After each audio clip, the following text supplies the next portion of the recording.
Hi, my name is Saba Imtiaz. I'm the author of Karachi, You're Killing Me, which is my first fiction novel.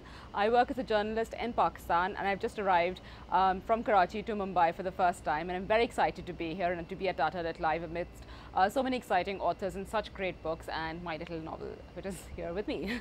Karachi, You're Killing Me is my first fiction, my first attempt at writing fiction, and it is the story of a young journalist who lives in Karachi and is trying to get a better sort of life for herself in terms of her job and her love life, and just trying to make all these things work. So it's really the story of a young journalist living in a big city with a huge set of problems and a group of crazy friends and completely undateable men, and just trying to make all of those things work. And the city itself is so vibrant, and so it's a character in itself and how it interacts with this girl's life. So that's really what the book is about. And the part that I found the most difficult to write, I think, was the part where she is looking for, she meets a somewhat dateable guy, because that never happens. And so it was very difficult for me to concoct this weird romance, because I had no idea how to do it. So yeah, that was the most difficult part. It's quite surprising that nobody really objected to anything in the book. I think my editor pointed out things that I had put in that were maybe a little unrealistic at some point. I think I had somebody was kissing in public, and she was like, that's never going to happen, so you need to take that out. But as such, no, there were really no issues. And I think the only real thing that happened is that half of the people thought that it was all based on real characters, so I think I was going to be shunned from society altogether. But that didn't happen. And I also was really smart. I did what every politician does. The minute something interesting happens, you leave the country.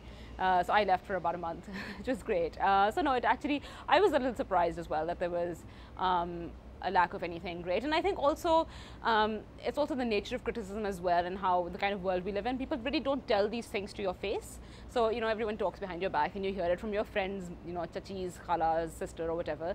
But nobody actually tells you to your face. So it's great. You can live in this weird, oblivious world where people are criticizing you for something, but you don't have to interact with it. I think one of the biggest issues with violence against women, and it doesn't matter where you live, which country you live in, what city you live in, what village you live in, but the idea is that we've kind of gotten used to this culture, and speaking up about it is obviously taboo, but also that we're unwilling to accept that it happens at all around us. So particularly in the upper classes, it can't be your friend because you have coffee with him. He can't possibly be slapping his wife around.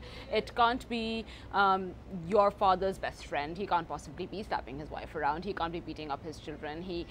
These are the things that I think as a society we are just unwilling to accept, because we know these people, right? But we know them, so we think that they can't do. But really the truth of the matter is, in terms of violence against women or violence against anyone, is that we don't know what happens behind closed doors, and we should not be the first ones to judge, but also that we should be very skeptical of what people are telling us. And so we need to stop this culture of grin and bear it. Women are not meant to be kicked and slapped around. It's not funny when it happens. It's not something to joke about. I know that a lot has been said about Bollywood and violence and all of those things, but I don't know how many people watch a movie and decide to go start slapping somebody else. If somebody wants to do it, they will. It's the same thing as people said, don't give kids guns, they'll grow up and start shooting people. People are going to shoot if they want to because of some other reason. It's not because if they have a toy gun. So it's the same thing. And just, I think as a society, everywhere, we need to stop thinking of the labels and battered and the words that we use for people. People have survived, should be able to survive these things, and they should be able to survive them and not be ashamed of what happened to them. So much of the time, we shift the burden of every problem to the victim and not to the person who's perpetrated it. And also we should stop accepting that these people who are, like, if you know somebody who slaps his wife around, why is he having coffee with you? Why is he somebody who you can socialize with? Like, these people, you wouldn't hang out with a murderer. You wouldn't hang out with somebody robs banks for a living. Why is it okay to hang out with somebody who smacks his wife around? I love Twitter. Twitter is possibly the reason why my book took much longer to write than I expected. It is what I do when I'm procrastinating. It is what I do when when I'm working. So no, I really love Twitter. Drink a lot of coffee, a lot. Forget about sleeping in general, or sleep a lot, because that also helps. And just write. I think stop thinking about, you need to be in a coffee shop and have a laptop in front of you, or the best pen or the best notebook. Just write where you can, even if it's kind of a funny joke that you hear on the streets, just write it down on your cell phone, just keep writing. Even if it's horrible, even if it makes no sense, after 2,000 words, it will start making some sense. And just keep doing that, and drink a lot of coffee.